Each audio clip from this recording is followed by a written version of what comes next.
안녕하십니까. 2024년 화학원 1학기 기말 기출분석을 해드리겠습니다. 대상학교는 선정고등학교고요. 사실 이 인근에서 그 시험 문제를 가장 어렵게 내는 학교는 숭실고예요. 선정고는 거기에 비해서는 약간 낮은 수준이라 가장 모범적이고 평균적이다라고 볼 수 있겠죠. 그럼에도 불구하고 작년 기준으로 했을 때 평균 점수는 64.4로 비교적 낮은 편입니다. 올해 숭실고등학교는 30점대가 평균이었어요. 그래서 여러 가지로 시사하는 바가 크다. 야, 화학은 장난 아니게 어려워지는구나. 이렇게 생각하고 시험 대비를 하는 게 좋을 것 같습니다. 선정고 기준으로 했을 때에는 선택문항 20문항이 80점이고요. 서술형 세문항이 20점 문제인데요. 이게 난이도가 다소 높아도 중간고사 때보다는 그렇게 높지는 않았을 겁니다. 중간고사 때가 조금 원래 어렵죠. 그래서 작년보다 평균은 다소 올라갔을 것이고요. 이번 시험의 평균 점수는 작년보다는 낮았을 것으로 50 중반대로 보입니다.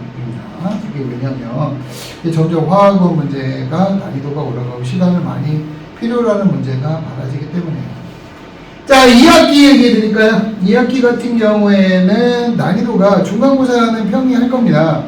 그 이온결합, 공유결합, 그 다음에 그 분자의 모양이기 때문에 이렇게 어렵지 않은데 2학기 기말에 관건이 될 거예요. 여기에 산화 환원하고 중화 반응의 키 문제, 킬러 문제가 나오기 때문에 2학기 기말 시험 범위에 먼저 선행을 하고 미리 대비를 하셔야 중간에 그렇게 힘들진 않을 거고 기말이 굉장히 힘들 거니까 대비를 해두시는 게 좋습니다. 자, 문제 한번 볼까요? 다음은 바닥 상태의 원자 XY에 대한 설명이다 라고 했는데 주기율표에서 조기 n 플러스 1이고 그리고 주기는 n 플러스 1이 원소가 각각 x와 y죠. 그리고 힌트를 줍니다. 중요한 힌트인데 x에서 전자 2개가 들어있는 p 오비탈의 개수는 1개다 라고 했는데 이 조건이 말하는 게 뭐냐, 그 p 오비탈의 수가 1개인 원소는 산소밖에는 없어요. 한마디로 x가 산소다, 그걸 알려주는 내용이거든요. 예, 따라서 여기에 위치로 봤을 때 이게 산소가 되면 여기에 있는 거는 그 알루미늄이 되겠죠. 아니다. 그죠? O F S 이 Y는 인이 되네요. 인. 그래서 N은 15가 되고 그리고 M은 2가 됩니다. 자, 되셨을까요? 자, 이에 대한 설명을 옳은 걸 보기 위해서 골라라 라고 했는데, 자, 여기에 M 더하기 N은 15 더하기 2이기 때문에 17이 맞고요. X의 홀전자 수는 2개다 라고 했는데, 예, 산소의 홀전자 수는 2개예요. 그죠? 그 PX와 PY의 2개입니다. 그리고 디귿의 Y에서 전자가 들어있는 P 오비탈, 그러니까 아까 얘기했던 2이요. P 오비탈의 개수는 6개다 라고 했는데, 맞습니다. EPX, EPY, EPZ하고 3PX, 3PY, 3PZ 해서 6개가 되네요. 답은 5번입니다. 자, 그림은 이온 X 플러스와 Y E 마이너스의 바닥 상태의 전자 배치에서 공통된 부분 중에 일부를 나타낸 것이다. 원자 X와 Y의 원자 번호는 22I고 X 플러스와 Y E 마이너스는 옥힉 규칙을 만족한다라고 했는데요. 3S 궤도에 2개의 전자가 들어있는데 옥힉 규칙을 만족한다 라고 하는 거, 요거는 바닥 상태 20번 이하에서는 칼륨 1가 양이온하고 항화 2가 음이온밖에는 해당이 되는 게 없습니다. 따라서 X와 Y 원소는 각각 칼륨과 황원자임을 알 수가 있네요. 그래서 기억 제1 이온화 에너지는 X가 Y보다 크다라고 했는데 제1차 이온화 에너지는 1족보다는 16족이 크죠. 그죠? 네, 따라서 기억은 틀립니다. 자, 니은의 홀전자 수는 X가 Y보다 크다라고 했는데 칼륨과 황을 비교해 보세요. 맞습니다. 전자가 들어있는 p 오비탈의 개수는 X와 Y가 같다라고 했는데 이것도 맞습니다. 자, 요거 잘 체크하시면 정답을 고르는데 그렇게 어렵지 않을 것이다. 그래서 정답은 5번이 되네요. 자, 표는 원소 X에서 Z의 N차 이온화, N 이온화 에너지에 대한 자료인데요. EA하고 EB는 안 가르쳐 주겠대요. 근데 E2와 E3 중에 하나래요. 자, 그리고 X, Y, Z는 밸류, 궁소, 탄소 중에 하나다라고 나와 있는데요. 여기에서 눈에 띄는 게 요 16.5죠. 그러니까 뭐야? 16.5에서 E1에서 E2로 가는데 에너지가 급증한다라는 뜻이 됩니다. 자, 따라서 E1에서 E2로 갈 때 에너지가 급증한다, 졸라 커진다. 왜냐면 E1에서 EA는 2.0밖에 안 되는데, 그죠? 그리고 여기 있는 거 보니까 EA하고 EB의 비율을 보면 위가 2.0이고 아래가 16.5인 걸로 보아서, 다른 것도 보시면 알겠지만 아래쪽이 크잖아요. 예, 따라서 B가 3차 이온화 에너지고 A가 2차 이온화 에너지다라고 말할 수가 있습니다. 자, 따라서 A는 2고 B는 3이고. 그러면 여기 있는 것은 3차 이온화 에너지에서 급증한다. 이게 뭔 말입니까? 얘가 원자과 전자가 두 개라는 얘기가 되겠죠. 이거. 예, 따라서 X 원소는 베릴륨이다라는 확실한 증거가 되고요. 근데 이제 B와 C가 남았는데 B와 C의 2차 이온화 에너지의 차이는 C가 더 큽니다.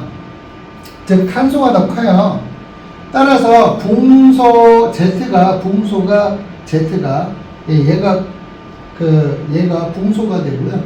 Y가 얘가 탄소가 됩니다. 그리고 지금 푸신 분은 이걸 잘못 푸신 거죠. 예, 어쨌든 간에 그렇게 해서 X, Y, Z가 각각 베릴륨, 탄소, 붕소라는 걸 알아낼 수가 있네요. 자, 여기에 대한 설명을 오른 거 기억. 원자 반지름 X가 가장 크다라고 했는데 X가 베릴륨이고 베릴륨이 유효 핵전화가 제일 작기 때문에 제일 크다라고 말할 수가 있죠. 그러니까 기억은 맞는 거고요. 자, 니은의 EB는 Y가 가장 작다라고 했는데 3차 이온화 에너지를 말하는 거죠. 3차 이온화 에너지 같은 경우에는 여기 Z에 있는 붕소가 제일 작습니다. 따라서 니은은 틀린 거고요. B가 Z는 아까도 말씀드렸듯이 붕소예요. 따라서 붕소는 13적 원소지 14적 원소가 아닙니다.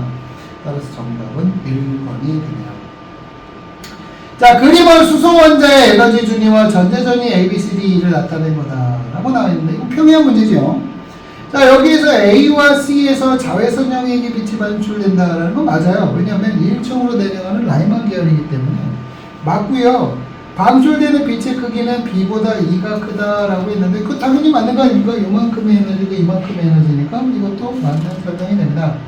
이것에 D는 들뜬 상태에서 바닥 상태로 전자가 전이되는 과정이다라고 했는데 D는 아래에서 위로 올라가는 거니까 바닥 상태에서 들뜬 상태로 전이 된다라고 해야 맞겠죠. 따라서 정답은 3번이 되는 거고요. 이런 거는 굉장히 쉽죠. 그죠? 자, 그림은 수소 원자의 오비탈 가나다라의 n 플러스 l과 n분의 n 플러스 l 더하기 m1을 나타낸 겁니다. 이런 식의 문제가 많이 활용이 됩니다. 최근에 2, 3년 동안에 수능 특강에서 한 번 이거 활용하고 나서부터는 이게 계속 활용을 해가지고 출제 빈도수가 늘어나는 문제예요. 여기서 n은 주양자수고 l은 방향자수고 m1은 자기양자수다라고 했는데요. 여기 있는 자료가 지금 상대값이 6, 8, 9, 10이거든요. 이걸 가지고 비율로 나타내는 거 간단합니다. 1S, 2S, 2P, 3S, 3P, 4S 정도까지만 이 값을 각각 구해보시면 돼요. n분의 n 더하기 l 더하기 m 이걸 구해보시면 각각이 상대값의 비가 나오니까 가나다라가 각각 2S, 2PZ, 2PY, 3PY 오비탈이다라는 걸 알 수가 있어요. 경우 수가 그렇게 많지 않습니다.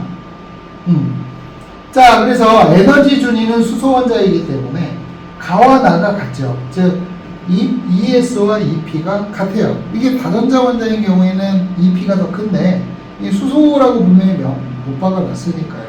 여기서는 같다라고 말을 하셔야 됩니다. 그러니까 기억이 맞는 거고요. 니은의 n은 다가 가장 크다라고 했는데 n은 보시면 주양자수를 나타낸 거니까 3인 라가 가장 크겠죠. 그래서 틀린 거고 디귿의 m1 값은 나보다 라가 크다라고 했는데 나는 EPZ이기 때문에 m1 값이 플러스 1이 되고 라 같은 경우에는 3PY이기 때문에 m1 값이 0이 됩니다. 따라서 나가 라보다 크다라고 했어야 맞는 답이 되겠죠. 이거는 많이 활용될 거예요. 내년에 모의고사 대비해도 이게 꽤 많이 활용될 거라고 믿거든요. 그러니까 연습 대비 좀 많이 하셔야 되는 분야다라고 생각하셨으면 좋겠습니다. 어쨌든 간에 정답은 1번입니다. 자, 문제를 보셨습니까? 그러니까 2학기 중간 때는 평이할 것이고 기말 때 좀 힘을 내셔야 2학기 성적 전체가 잘 나온다는 걸 명심하시고요. 2학기 때도 힘내시고 2024년 좋은 결과로 마무리하시길 바랍니다. 감사합니다.